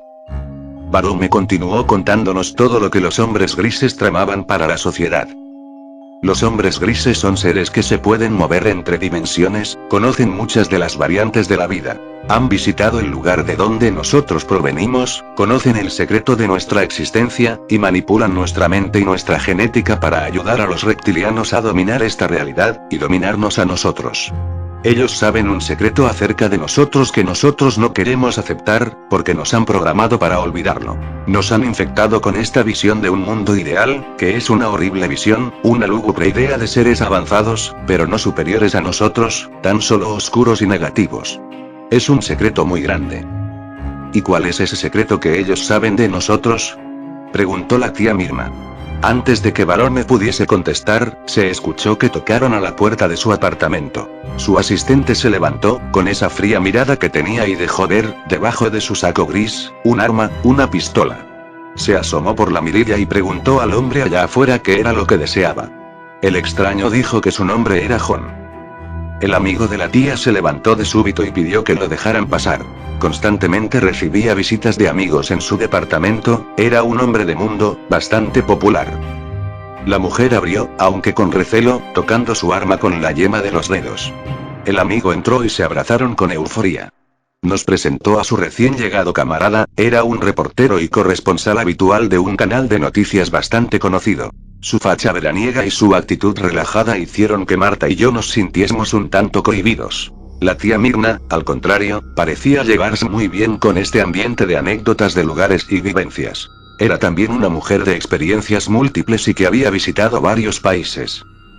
Marta y yo nos escurrimos en el sillón mientras ellos compartían momentos afines. El amigo de Barume les sirvió unos tragos y brindaron por la dicha de volver a verse. Una hora más tarde, el amigo se despidió, pues dijo que tenía que ir a un evento importante a cubrir no sé qué tontería. Realmente no le estaba poniendo mucha atención a su plática trivial, y tan solo estuve agradecido cuando lo vi salir por la puerta. El amigo de mi tía se disculpó por la interrupción y dijo que hacía tiempo que no veía a ese hijo de la vida. Su asistente carraspeó la garganta, como indicándole que habían niños presentes, o al menos una pequeña dama, pero Barume no se dio por enterado. ¿Podrías retomar lo que hablábamos de los hombres grises?, preguntó la tía Mirna, acomodándose de nuevo en el sofá. Barume se sentía un poco mareado.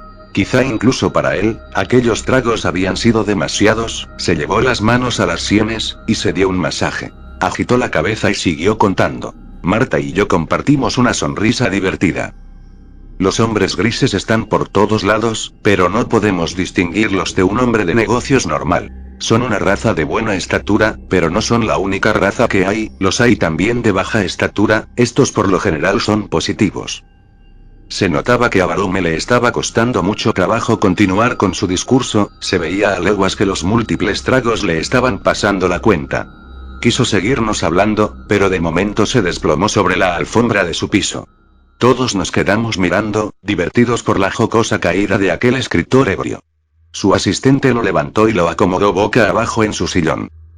Nos despedimos de la asistente, viendo que Barume no iba a poder continuar. Ella nos escoltó a la salida, y dijo que nos despediría de su jefe. Lo cuidaría, ya antes se había puesto así.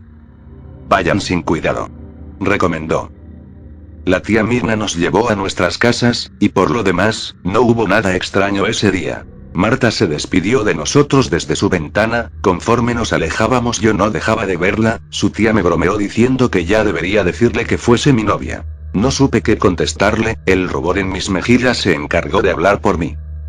La tía se despidió de mí con un abrazo, y yo me colé en mi habitación, por la parte de atrás. Mi madre, increíblemente, seguía hablando por teléfono. Eran ya casi las 6 de la tarde, el cielo comenzaba a arrugar el semblante, apretando la luz anaranjada que llegaba a los patios de las casas.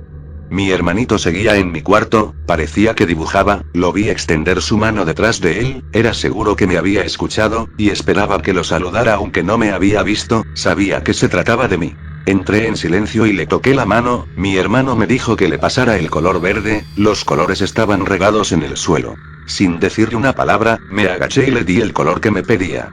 Enseguida protestó. Este no es el tono de verde, dame el que me pasaste hace rato. Exclamó soltando el color que le había dado, sin voltear a mirarme. Sus palabras me inquietaron bastante. ¿De qué hablas? Le dije con ingenuidad, yo acabo de entrar por la ventana. Mi hermanito volteó y al verme se estremeció. No me dijo nada más y se salió de mi cuarto. Un escalofrío me resbaló por la espalda como una fría gota de sudor, acariciando con malicia cada vértebra de mi columna.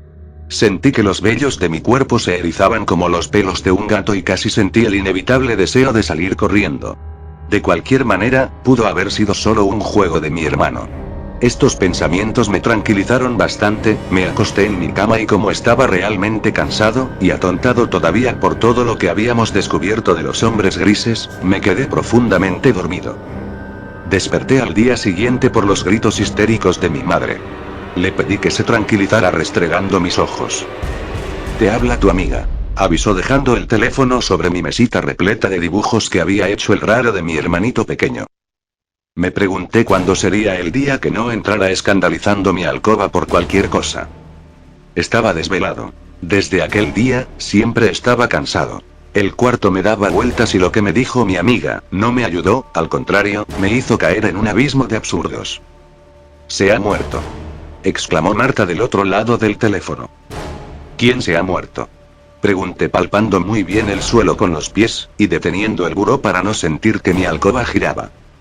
El amigo de mi tía, el señor Barome. Gritó Marta angustiada. Su voz sollozaba en silencio. Me quedé callado unos momentos, pensando mil cosas al mismo tiempo. Me preguntó si seguía en el auricular y yo le contesté que sí, que me contara de detalle lo que había sucedido.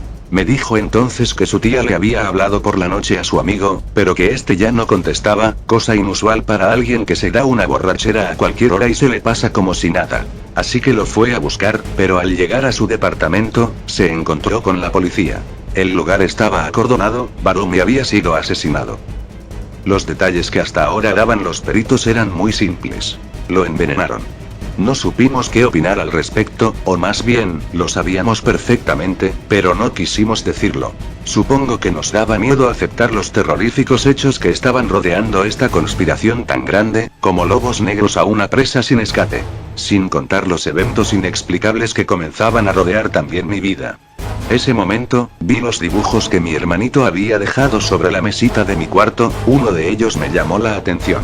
Era un hombrecito de baja estatura, parecía un niño, pintado todo de gris, sin cabello, y con los fríos ojos de un insecto. Lo más aterrador, era que lo dibujaba saliendo de debajo de mi cama.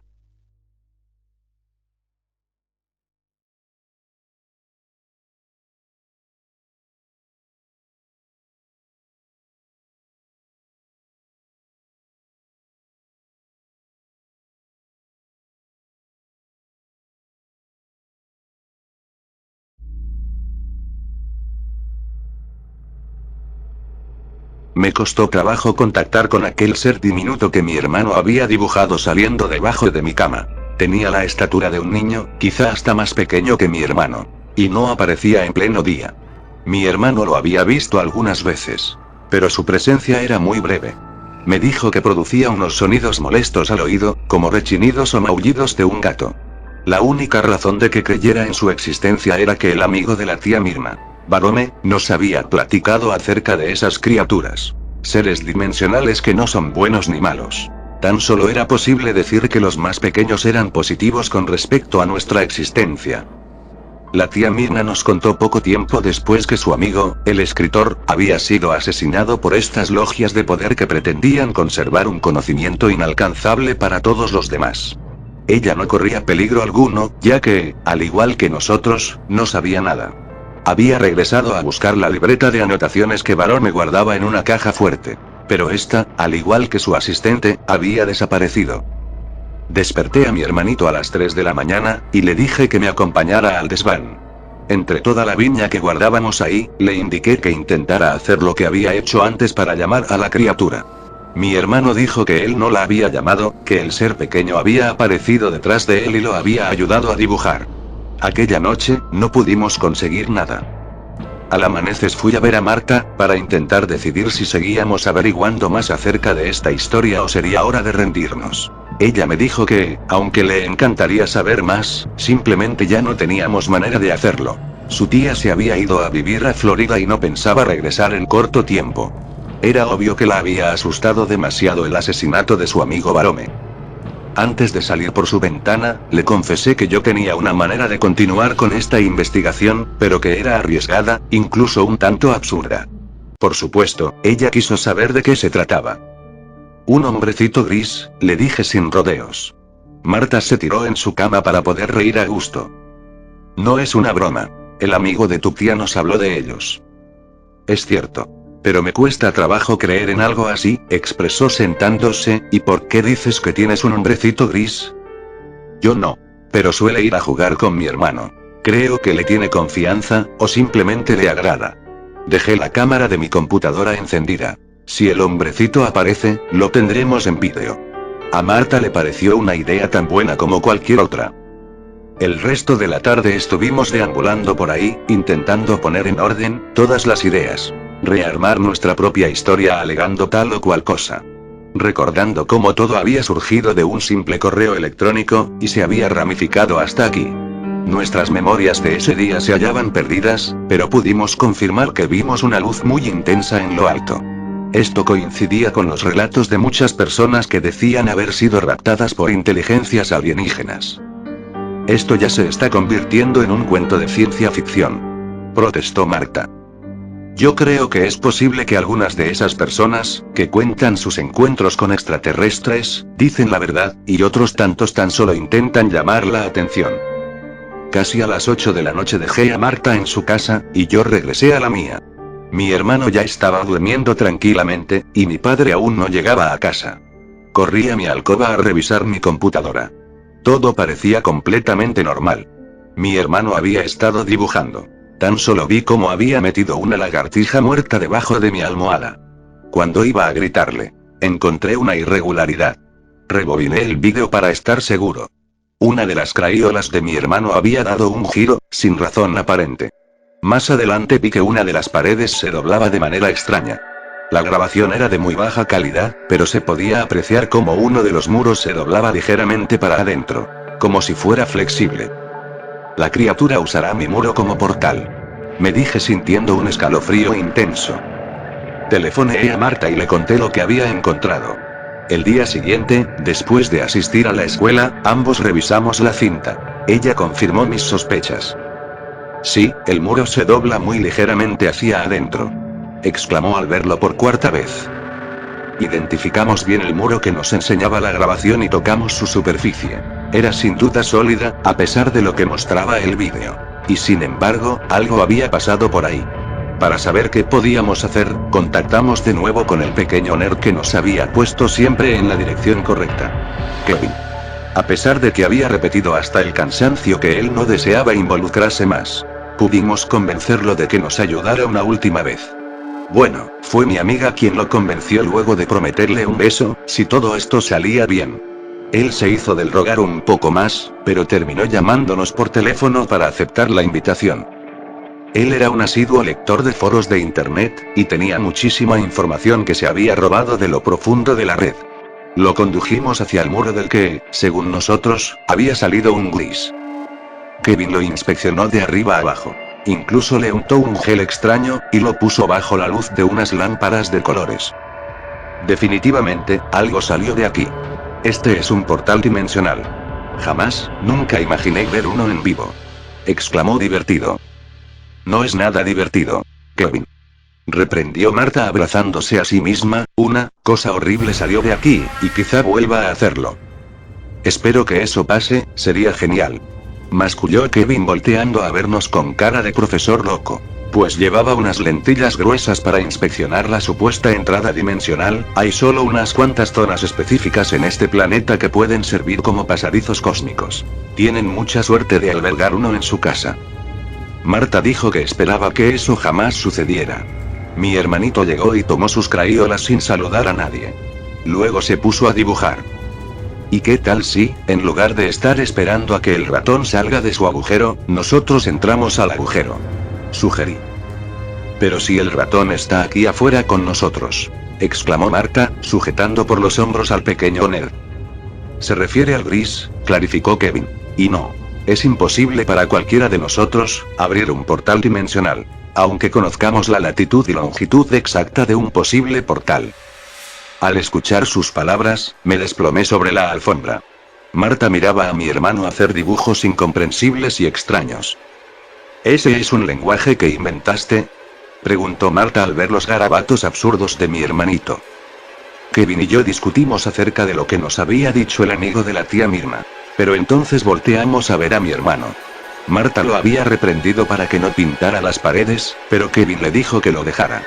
En el lugar del portal, mi hermano dibujó símbolos extraños y luego se echó en la alfombra y se puso a cantar.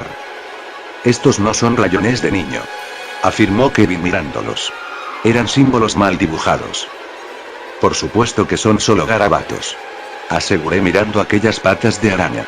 Kevin se fue a su casa sin despedirse. Solo nos pidió no borrar los símbolos. Una hora más tarde regresó. Traía consigo un libro muy grueso. ¿Lo ven?, recalcó señalando un símbolo en su libro que casi coincidía con el que mi hermano había hecho en la pared.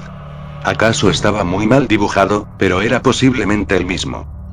Sí, se parece, dijo Marta encontrándole forma al ladear la cabeza. No se parece, es, reafirmó Kevin. ¿Y qué significa el símbolo?, pregunté cruzando los brazos e inspeccionando de cerca el rayón. Kevin hizo una pausa, buscando su traducción exacta. Significa, estar dentro, o llevar dentro, exclamó encontrándole sentido. ¿Y por qué tu hermanito escribiría tal cosa?, cuestionó Marta. Kevin se apresuró a responder. Porque, si el gris estableció contacto con él, debió enseñarle a dibujar ese símbolo para decirnos que ella está aquí adentro, aseguró. Eso quiere decir que no necesitamos vigilar el portal, quise saber. No lo sé. Es una interpretación. Pero sucede que necesitaríamos saber el contexto en que se presenta para darle una traducción más exacta, se quejó Kevin. Pues el contexto es este. Un alienígena está en nuestra casa, opinó Marta. No, corrigió Kevin. El contexto que necesitamos conocer es el del gris. ¿Desde dónde lo dice, y por qué? Ahí quedó todo por ahora. Días más tarde, mi hermano comenzaba a comportarse de una manera extraña. Comía sin protestar, se quedaba muy serio mirando al horizonte. Y siempre estaba dibujando aquel símbolo. Telefoneé a Kevin para que viniera a mi casa.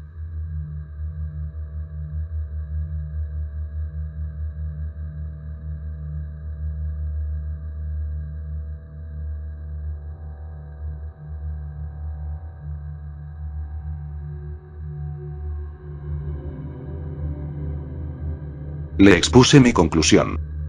Los grises pueden poseer a las personas. Curioseé. Kevin pareció entender a dónde iba, y se lo pensó bien. Es posible. Aunque los pocos casos que se han registrado, son tratados como simples posesiones demoníacas. De cualquier manera, tu hermanito va a experimentar cambios drásticos de humor, violencia, o personalidad errática, si no hacemos algo. Le pregunté si era posible hablar con la criatura que lo habitaba, sin necesidad de sacarla de su interior. Kevin dijo que no lo sabía, pero que podía investigar al respecto. Los días siguientes, Marta y yo estuvimos tratando de preguntarle a mi hermano si recordaba que le hubiese pasado algo, o si se sentía enfermo. Pero él no nos prestaba mucha atención. En dado momento se enojó e intentó defenderse del abrazo de Marta con uno de sus colores. Intentó apuñalarla con el color. Luego salió corriendo. Marta se agarró la mejilla, mi hermano le había dejado una buena cortada. Dios santo. ¿Estás bien?, exclamé pasándole un pedazo de papel. No fue tu culpa, aseguró limpiándose la gota de sangre que le escurría. Es como dijo Kevin. Está teniendo cambios drásticos de personalidad, exclamé. Le informé a mis padres lo que había hecho mi hermano. Y luego de una acalorada discusión, acordaron llevarlo con el especialista que me había tratado, el Dr. Wagner. Aunque mi padre seguía pensando que era un charlatán, yo le dije que me había ayudado mucho. Mi hermano se negaba a entrar al consultorio, pero le dije que yo le daría valor y entraría con él. Así que me levanté, lo tomé de la mano, y nos metimos al consultorio. Fui a ver a Marta cuando terminamos la sesión del psiquiatra. Nos sentamos en la rama que daba a la ventana de su cuarto y platicamos. Le conté que no había pasado nada interesante en la primera sesión, ya que mi hermanito había estado muy callado, y tan solo se limitó a seguir dibujando en unas hojas que el doctor le puso para analizarlo. ¿Y le contaste de los símbolos?, me preguntó. Lo hice. Pero el doctor no me creyó. Es más, ni siquiera le dio demasiada importancia. Marta suspiró. Y dijo que cada vez estábamos más lejos de llegar al fondo de toda esta historia. A veces sentíamos que ya solo queríamos saber más de la historia para estar juntos. Otras, de verdad sentíamos interés en ella. Estuvimos platicando de otras cosas, como la mala relación que estaban teniendo sus padres. Había escuchado que peleaban, y que la palabra divorcio se hacía presente cada vez más en las discusiones. La animé un poco y me fui a casa. La segunda sesión fue un tanto más interesante, ya que el doctor hizo que mi hermano le contara algunas cosas acerca de sí mismo, por medio de dibujos. En estos dibujos aparecieron repetidas referencias a criaturas extrañas con ojos grandes. Dibujó una casa y dijo que en el interior de esta habitaba una criatura a la que a veces veía, y que le contaba cosas que no podía entender, y que no recordaba. Me quedé un poco más con el doctor cuando mi madre llegó con nosotros, y le dije que revisara la información que le traía. Los símbolos que mi hermano había estado dibujando eran una forma de escritura desconocida para cualquier cultura de este mundo. Además le conté de nuestras sospechas de que un ser de otra dimensión habitase en su interior. El doctor dijo que revisaría todo y lo tomaría en cuenta para su siguiente sesión. Le pedí a mi madre que me dejara en el parque, que ahí vería a Marta. Ten cuidado con esa jovencita. Es muy extraña. No me gusta en qué se meten ustedes dos, advirtió. Mamá, ya te dije que ella es una buena chica. El extraño soy yo, respondí. Ella pareció preocupada, pero se fue. Cuando Marta llegó, fuimos a ver a Kevin. Él nos había mandado un mensaje, alegando que había descubierto algo. Navegando en algunos foros extraños de internet, encontró una manera de hablar con el ser que supuestamente habitaba a mi hermano. Y de esta manera utilizaría el mismo lenguaje que nosotros. Marta preguntó si no era demasiado peligroso, y Kevin respondió que era una técnica sencilla. Decidimos hacerlo el jueves, pues primero quería que mi hermanito fuese a la sesión del doctor. Ese día, el doctor Wagner utilizó con mi hermanito la misma técnica de hipnosis que había probado conmigo. Ahora que lo veía desde afuera, no era nada especial. A mi hermano le había costado mucho más trabajo que a mí, dormirse. Pero luego de un rato, pudo comenzar a contestar preguntas. No se le veía extraño, tan solo adormilado. El doctor le preguntó si mis padres o alguna otra persona estaba haciendo cosas inadecuadas con él, pero él contestó que no, que lo que le pasaba nadie lo sabía. ¿Has visto algo que no debías ver? ¿Cosas entre tus padres que te parecen incómodas?, preguntó el doctor, haciéndome sentir a mí esa incomodidad. Porque vaya que yo había escuchado algunas cosas. No, respondió mi hermano.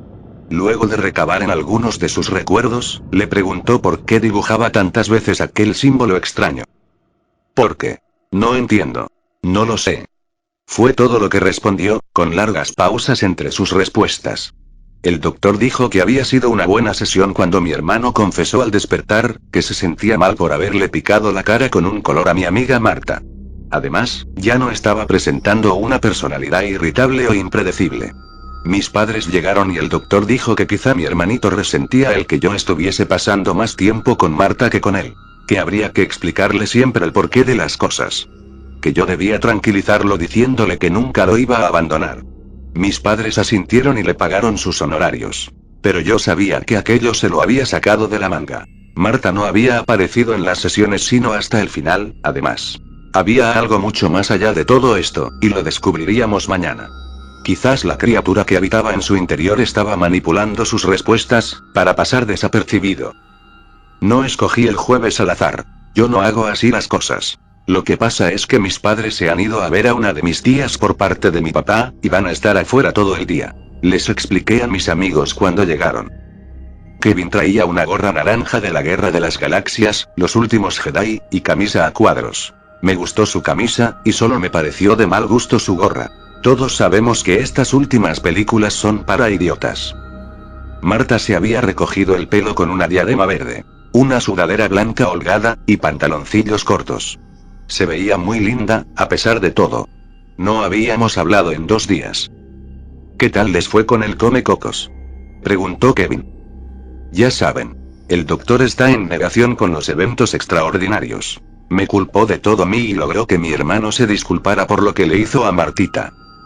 Marta se sobó la mejilla, ya solo tenía un leve rayón. Kevin dijo que la lamida de un sapo del Amazonas podría borrarle la cicatriz en unos días. Eso es asqueroso. No dejaré que un sapo me ande chupando. Se quejó Marta. Kevin y yo reímos. Que no te lama. A lo mejor te convierte en sapo. Bromeé. A ella no le hizo mucha gracia. Kevin había traído todo lo necesario para la invocación del ser dimensional. Mi hermanito había dormido toda la mañana, y ahora estaba más que activo corriendo de aquí para allá. Marta logró sentarlo al sillón para leerle uno de sus libros de cuentos. Luego lo abrazó y logró que se volviera a quedar dormido. Cosa necesaria para nuestro plan. Kevin puso alrededor del sillón flores de una planta extraña, formando un anillo. Luego puso unas gotas de un neuroléptico natural debajo de la nariz de mi hermano. Encendimos 16 inciensos, igualmente, alrededor del sillón. Y Kevin comenzó con la invocación. O como se llamase lo que haríamos. Es decir, intentar establecer contacto con la criatura que, según nosotros, vivía adentro de mi hermano. Después de media hora de intentarlo, mi hermano soltó una risita macabra que hizo que Marta se fuera de lado tirando un incienso y quemándose la mano. Salimos del círculo para que le curara su herida, mientras Kevin continuaba llamándolo. Desde la cocina, escuchamos que mi hermano hablaba. Le puse un trocito de la sábila que mi mamá tenía ahí, y regresamos. Ya no podíamos ser parte del círculo de invocación, pero sí observar. ¿Estás atrapado?, preguntó Kevin. Mi hermano se movió un poco, pero no respondió. Kevin insistió. Como ya no obtuvo más respuestas, dijo que necesitaba que Marta entrara con él y acariciase muy suavemente la cabeza de mi hermano. Ella era quien más influía en él. Cuando lo hizo, Kevin volvió a formular su pregunta. ¿Estás atrapado ahí dentro? No, respondió mi hermano. ¿Te gusta estar ahí? Sí, respondió mi hermano con espasmos. Aparentemente estaba dormido. Y así lo parecía hasta que respondía las preguntas. Incluso estaba roncando.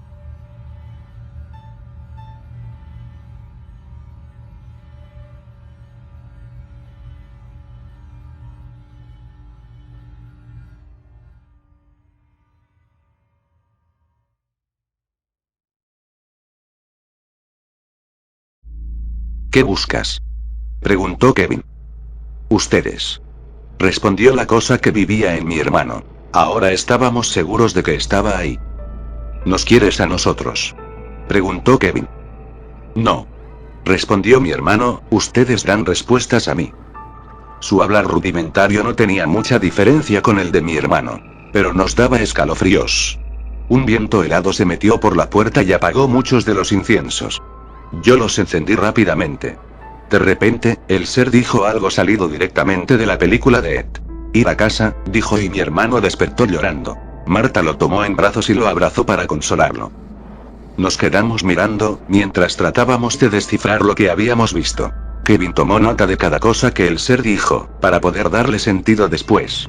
Marta no podía hacer que mi hermano dejara de llorar. Supusimos que la criatura, fuera lo que fuera, ya había salido de él. Y que a eso se refería con ir a casa, pero podíamos estar equivocados. Para la mañana siguiente, mi hermanito había desaparecido. Un enorme convoy de patrullas, policías y detectives se amontonaban en nuestra casa. Yo aún no podía explicarme lo que pasaba. Estaba en shock. Necesitaba ordenar mis pensamientos, pero no podía hacerlo con el detective interrogándome. Me preguntó si había visto a alguien rondando por la casa, si había hablado con alguien, o si habíamos tenido visitas. Incluso pensó que pudimos dejar entrar a algún amigo, o familiar. Un vecino, un amigo, un familiar que tuvieran acceso al domicilio. Le dije que las únicas personas que habían estado conmigo el día de ayer eran mis amigos, Kevin y Marta. Los llamaron para hacerles también el interrogatorio. Quizá ellos darían mejores respuestas que yo. Tan solo quería llorar, o gritar, o salir de ahí. Estar solo con mi dolor. Los policías aseguraban que lo encontrarían, que, dadas las circunstancias, por las recientes sesiones del psicólogo, que les habían contado mis padres. Y con base en el testimonio que les habíamos dado mis amigos y yo, era posible que hubiese escapado. Los peritos se pusieron a rastrear las huellas que había dejado, para especular si su teoría tenía plausibilidad. Marta me quiso dar ánimos, pero yo ni la volteé a mirar. Habían venido sus padres, pero no los de Kevin. Este se acercó y dijo algo que me tranquilizó, al menos un poco. Nosotros sabemos más que ellos. Lo vamos a encontrar. 2 días más tarde, los patrulleros y peritos seguían haciendo su trabajo. Era menos probable que, pasado ese tiempo, encontraran a un niño tan pequeño. Si se lo había llevado un secuestrador. Pero, por ejemplo, si él había escapado, era necesario predecir sus pasos. Muchos niños salen voluntariamente de sus casas, pero luego son recogidos en las calles por algún enfermo. El barrio estaba sitiado, y los vecinos querían prestar toda la ayuda posible. Se armaron excursiones al bosque que nos quedaba cerca, se pusieron carteles en cada calle. Incluso en las noticias pidieron ayuda para reconocerlo. Marta, Kevin, y yo, sabíamos que todo esto era inútil. El portal. Debemos abrir el maldito portal. Dije molesto, hablando con ellos por un chat en vídeo. No podemos. Eso está fuera del alcance de cualquier ser humano, argumentó Kevin. Su recámara estaba a oscuras. Marta preguntó si no había alguna manera de contactar, por medio del espiritismo, a las criaturas ahí dentro, ya que sabíamos dónde había un portal. Kevin lo pensó unos instantes, y luego dijo que era posible, pero que necesitaba investigar más el asunto. Tanto Marta como Kevin tenían rostro de muertos. Ninguno de nosotros había dormido. 2 días después, los detectives encontraron una pista. Había un patrón de niños desaparecidos que bordeaba desde el norte del estado, hasta llegar al río. Tranquilizaron a mis padres diciéndoles que, dada la información recientemente encontrada, podrían establecer un retén, y sorprender a quien estuviera detrás de todo esto. Ellos no tenían mucha esperanza. Ya habían pasado 5 días y su bebé no había dejado rastro alguno. No se había llevado alguna mochila, o cualquiera de sus cosas personales. Lo que indicaba sin lugar a dudas, un secuestro. Ahora, dada la magnitud del evento, estaban seguros de que las personas detrás de todo esto estaban bien organizadas y no cometerían fallos. O es que incluso el gobierno los estaba encubriendo. Los detectives se disculparon por no haber podido realizar bien su trabajo y salieron de casa, dejando a mi madre llorar desconsolada. A la mañana siguiente, recibí una alerta de mensaje de Kevin. La abrí sin mucho interés. Me había mandado la foto de un espejo. Era lindo, aunque tenebroso. Tenía un demonio o ángel sonriendo de manera macabra, con las alas extendidas, en el marco superior. Además de muchos adornos y grecas. En el mensaje adjuntaba el siguiente texto. Lo logramos. Es el espejo de Glendor. Cuando Kevin quería ser desesperantemente misterioso, podía serlo. No había puesto nada más en el mensaje. ¿Y de qué nos servía ese espejo? Le contesté el mensaje diciéndole que me explicara bien de qué se trataba todo esto, y él respondió enseguida. Dijo que no lo hablaría por aquí, que nos reuniéramos en su casa. Como estaban las cosas, tendría que escaparme de alguna manera, y dejarles una nota a mis padres para que me dejaran poner un pie en la calle. A Marta la habían encerrado igualmente en su casa, aterrados de que fuese a pasarle algo. Cuando llegué con Kevin, noté que estaba solo. Dijo que sus padres se habían ido a un congreso de medicina y que volverían hasta mañana. ¿No les preocupó dejarte solo con todo esto de la red de secuestros? Le pregunté realmente asombrado. No. Ellos creen que solo buscan un chivo expiatorio, por lo de tu hermanito. Además están realmente ocupados, y saben que yo sé cuidarme bien. No quiero que te ofendas. Lo que le pasó a tu hermano no tiene nada que ver con los simples secuestros humanos. Pero lo traeremos de vuelta. Me explicó mientras caminábamos hacia lo que parecía su cuartel general de investigaciones. Sus 7 computadoras estaban encendidas y en cada una había cámaras de vigilancia de la casa, o textos de sitios extraños en colores que lastimaban la vista. Como te dije en el mensaje, creo que podremos recuperar a tu hermano. Y para ello utilizaremos el espejo de Glendor. ¿Y eso qué es? Le pregunté sin mucho interés. Amigo, es un portal dimensional. Bueno, para los que ofrecen la gala con objetos históricos, es solo un espejo antiguo. Pero para los que tenemos información, es mucho más. Una puerta de entrada. No entendía nada de lo que estaba diciendo, así que le exigí que me diera más detalles. El pequeño nerd me explicó que, en la web profunda, se tenía un conocimiento muy diferente a este objeto de poder. Se detallaba cómo con el previo conocimiento de la localización de un vórtice, se podría activar este objeto. En pocas palabras, era la fuerza sobrenatural que necesitábamos para entrar a la dimensión de aquella criatura.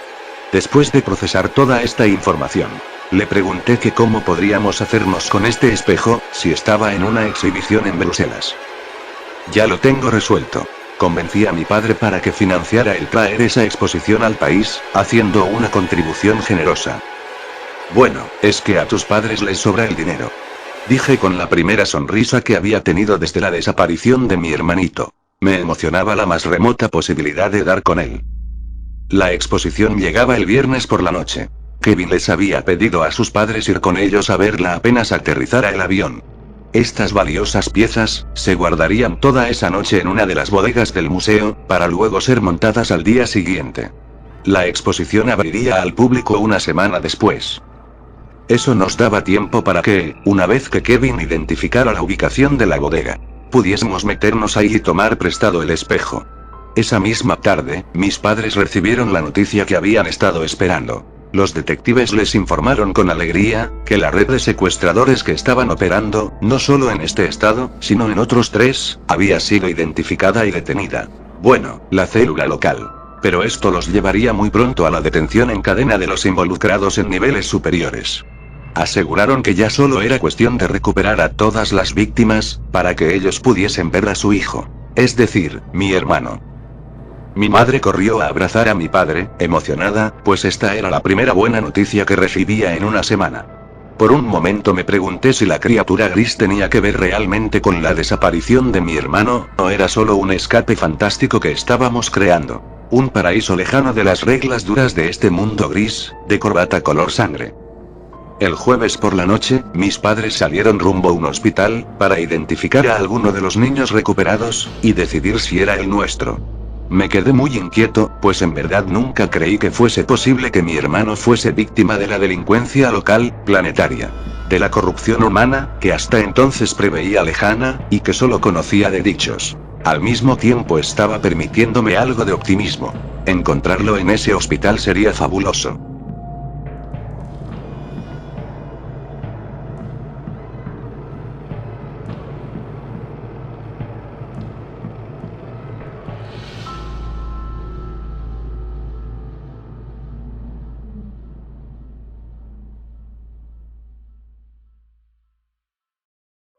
Junté las manos y recé a esa fuerza omnipresente y omnisciente a la que mis padres acuden cuando todo se sale de su control. Recordé toda nuestra historia, y a las personas que, en esas granjas del infierno, jugaban a ser Dios. Pensé que ser esa fuerza que une todas las cosas del mundo debe ser una labor mucho más delicada y sutil que hacer vacas de ciemes. En todo caso, ellos jugaban a ser el mismo diablo, con su actuar torpe y seductor. Le marqué a Marta por el chat de vídeo, y estuvimos hablando hasta más allá de medianoche. Le dije que me sentía muy nervioso, que ansiaba ver de nuevo a mi hermanito. Que esperaba que lo encontrasen en el hospital, pero que, al mismo tiempo, me llegaba el pesimismo y sabía que eso era imposible. Invariablemente acudía a la magia, al objeto de poder. A la entrada fantástica de un libro de ficción. Ella dijo que desearía poder abandonar su casa para apoyarme más activamente, y que confiaba en que todo se resolvería de la mejor manera. Le comenté además del espejo de Glendor, y de las suposiciones de Kevin de que era una puerta de entrada a otros mundos. Ella dijo que era un niño lindo, pero bastante extraño y que francamente, la ponía muy nerviosa. No estaba segura de creerle. Kevin parecía vivir en un mundo aparte del mundo real. Lejano al resto de la gente. Aún así, le emocionaba que todo esto fuese real. Aunque acabo de decir que es un niño lleno de conflictos, y que tiende a escapar de la realidad. Si consiguen el espejo, y lo traen a tu cuarto para comprobar sus poderes, me conectas en videollamada para que pueda verlos. Me suplicó antes de colgar para irse a dormir. Le mandé un beso y le dije que mañana por la noche iríamos por el espejo. Que no importaba a qué hora llegásemos a casa, la enlazaría en videollamada. Que estuviese atenta. Ella dijo que por supuesto estaría esperando nuestra llamada y colgó. No le había puesto mucha atención al beso que le había mandado, pero daba igual. De todas maneras, no era el momento para estar pensando en eso. Me hubiese gustado que me regresara un beso. Confesarle mis emociones. Había pensado cada vez más en ella. Quería encontrar el momento para declararle mi amor. Estuve viendo televisión para tranquilizarme un poco y a las 5 de la mañana, como mis padres no habían regresado, me dormí. Desperté hasta la 1 de la tarde con un sabor amargo en la boca. Papá y mamá no habían regresado. Como tenía el estómago revuelto por todo el asunto, me hice un té como desayuno, y me di un baño. A las 4 de la tarde, una patrulla, con la sirena encendida, y se estacionó en la entrada de mi casa. Me asomé por la ventana, de ella descendieron mis padres y un niño pequeño envuelto en una cobija. ¿Ese es mi hermano?, me pregunté soltando el vaso de agua, y corriendo al patio. Era él. Cuando lo tuve cerca le di un fuerte abrazo, y lloré encima de su cabeza. Él se veía perdido, confundido.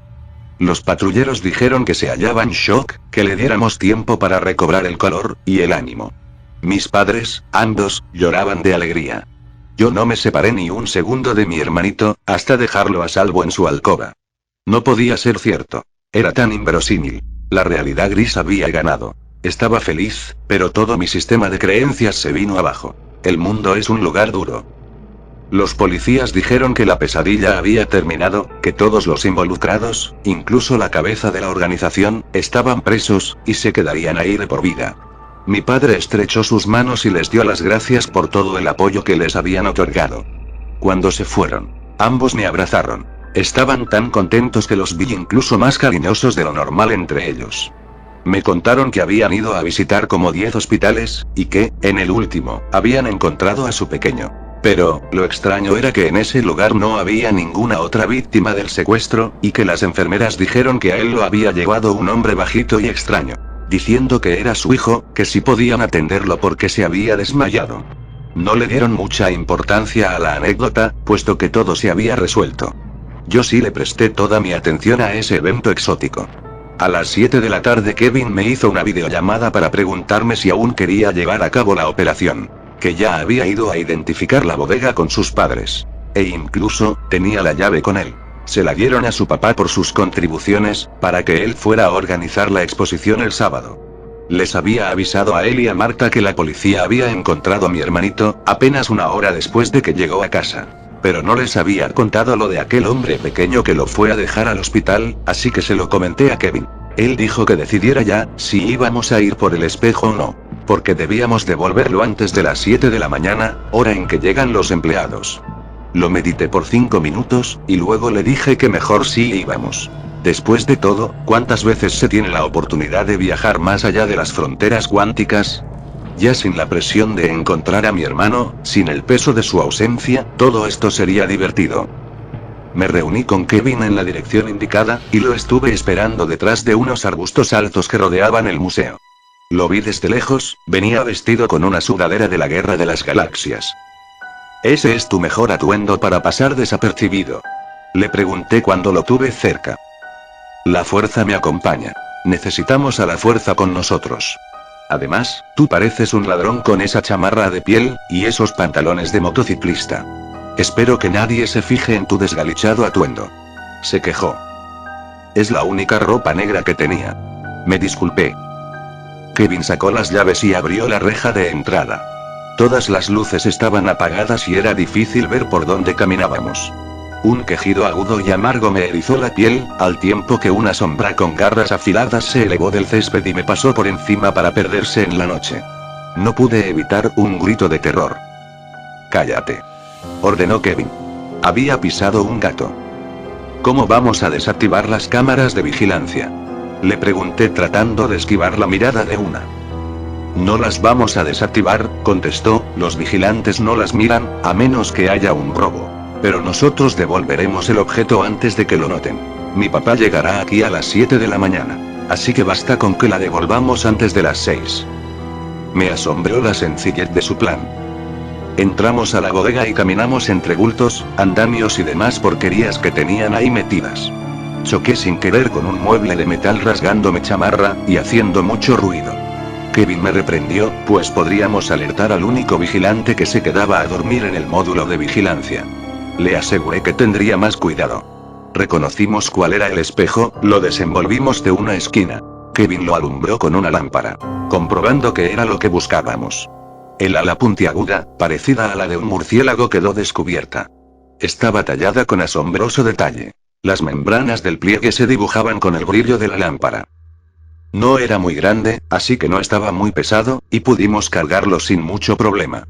Sacarlo del museo no fue tan difícil tampoco, porque los matorrales altos nos protegían de la mirada del guardia, si es que estaba despierto. Sin embargo, llevárnoslo hasta mi casa, fue el verdadero reto.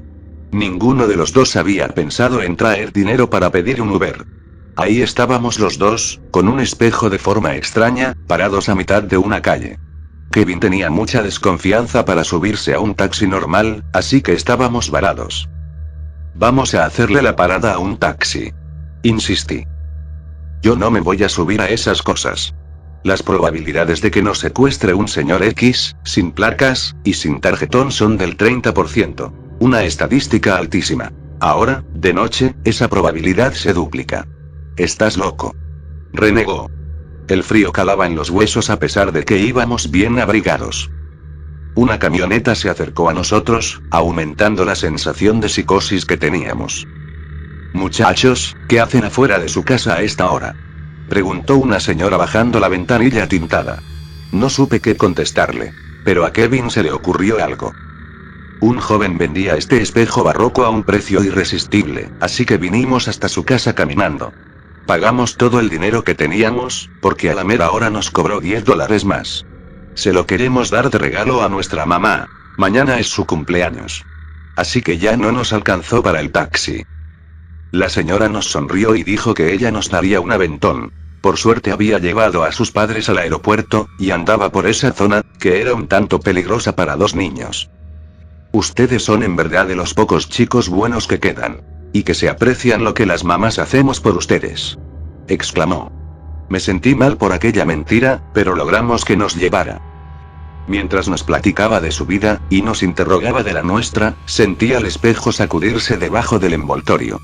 Después percibí un sonido como de respiración. Me puse realmente nervioso, y le pedí a la señora que bajase mi ventanilla. Kevin venía adelante con ella. Entre los balbuceos que pensé escuchar, el espejo repetía la palabra. Perdidos. La buena señora nos dejó en la puerta de mi hogar, y recomendó que sorprendiéramos a mamá en la cama con este hermoso obsequio.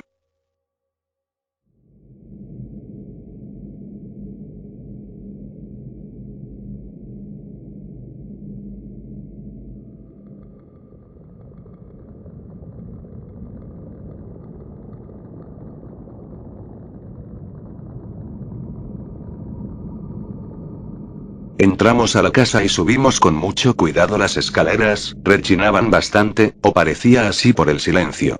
Como íbamos intentando no hacer ruido y no tirar del espejo, no vimos que hasta arriba de los escalones estaba mi hermano parado en la oscuridad. «Oh, demonios, qué buen susto nos diste», se quejó Kevin, deteniéndose del barandal para no caer escaleras abajo. «¿Qué haces aquí? Ve a dormirte, enano», le ordené a mi hermano. Él nos miró un momento, se dio la vuelta y se metió a su cuarto. Parecía un zombi. Metimos el espejo en mi cuarto, y yo le marqué a Marta. Eran las 3 de la mañana. Como no me contestaba, supuse que se había quedado dormida esperándonos. Supuse que ella esperaba que, ya que habíamos encontrado a mi hermano, no iríamos por el espejo. Sin embargo, cuando estábamos acomodando el espejo en la pared, sonó una llamada en mi computadora, era ella. No podía soltar el espejo, pues lo estábamos asegurando al muro donde habíamos reconocido el vórtice, así que esperé hasta que terminamos de acomodarlo. Como perdimos la llamada, Kevin le marcó. «¿Qué problemática eres, chica?», le dijo Kevin cuando la vio en la computadora. «Lo siento, me quedé dormida», respondió restregándose los ojos. «¿Lo consiguieron?». «Claro que lo conseguimos. Yo no bromeo cuando digo que haré las cosas», presumió Kevin acomodándose las gafas y diciéndome cómo balancear el espejo para que quedara perfectamente derecho. ¿Importa tanto la posición del espejo?, le pregunté cansándome de moverlo. No lo sé. Aún así, hay que hacer las cosas bien, exclamó Kevin. Marta dijo que a través de la cámara empezaba a formarse estática en donde transmitíamos el espejo. Esto es de verdad, chicos. Parece que va a funcionar, exclamó Kevin emocionado. Luego miró su reflejo y me pidió una escalera para dar el salto, ya que el espejo había quedado a un tanto alto, arriba de nuestra cintura. Sinceramente, todo aquello me parecía una locura, sentí que íbamos a estrellarnos con el espejo. Cuando traje por fin la escalera pequeña que papá guardaba en el ático, encontré a Kevin platicando con Marta acerca de la posible separación de sus padres. No pensé que un niño tan tecnológico y frío como él pudiese manejar un tema como ese. Ni siquiera estaba seguro de que tuviese alma. Pero al parecer lo había hecho, ya que Marta asentía con la cabeza, y lloraba tiernamente. Lo que más me molestaba era que mi amiga de tantos años se hubiese abierto con alguien a quien prácticamente acababa de conocer, en lugar de hacerlo conmigo. Acomodé la escala frente al espejo y les dije que todo estaba listo. Kevin dijo que el espejo tardaría un rato en hacer química, en entenderse con el vórtex, o hacer reacción con la pared. Así que siguió hablando con Marta. Ella en determinado punto lloró riendo, con el rostro esperanzado en un futuro fantasioso que le prometió el pequeño ratón. Me sentí realmente incómodo no sabiendo si intervenir, o si salirme para dejarlos hablar en paz. Mi cámara está haciendo ruidos extraños, y la imagen se borra de repente. Se quejó Marta. «Ya está listo», exclamó Kevin. Acomodamos la computadora para que mi traicionera amiga viera bien la escena, y pusimos manos a la obra. Eran las 4:40 de la madrugada. Kevin se subió en la escalera hasta quedar frente a frente con el supuesto objeto de poder y volteando a verme me dijo: «Esto es un pequeño paso para el hombre, pero un gran salto para los nerds. ¿Estás seguro de que no quieres que yo entre primero?», le pregunté. Kevin no titubeó. «Jamás. Déjame hacer esto. Toda mi vida he estado escondido detrás de una computadora. Hasta los expuse a ti y a Marta a las represalias de los hombres grises, al usar su dirección IP. Considero un honor hacer esto por ustedes». Marta le aplaudió a Kevin por su valentía. Quise empujarlo para que dejara de hacer tanta emoción. Era posible que solo se estrellase contra el cristal. Casi me vi recogiendo los pedazos, y escuché a Marta consolarlo y mandarle besitos para sus heridas sangrantes. Así fue que, a las 4:57, Kevin saltó al espejo. La luz de mi cuarto se apagó y quedamos a oscuras. Lo único que escuchamos fue el cristal del espejo romperse, seguido del grito ahogado del pequeño ratón. Cuando pude revolver mi cajón para sacar mi celular y alumbrar un poco, y gritándole a Kevin si estaba bien, noté que había desaparecido. El espejo estaba intacto. «¡Oh cielos! ¡Oh Dios mío!», exclamé. ¿Se lo tragó el espejo?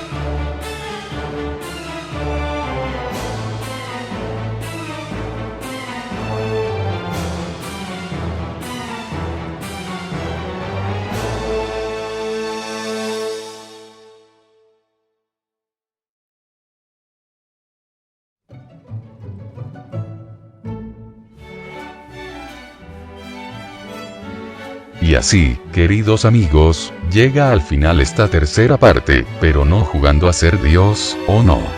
Más pronto de lo que imaginan, publicaré para ustedes, mis queridos suscriptores, esos que han estado aquí desde siempre, desde hace tantos años, el final de este relato que tanto les gusta. Será una cuarta entrega asombrosa, se los aseguro.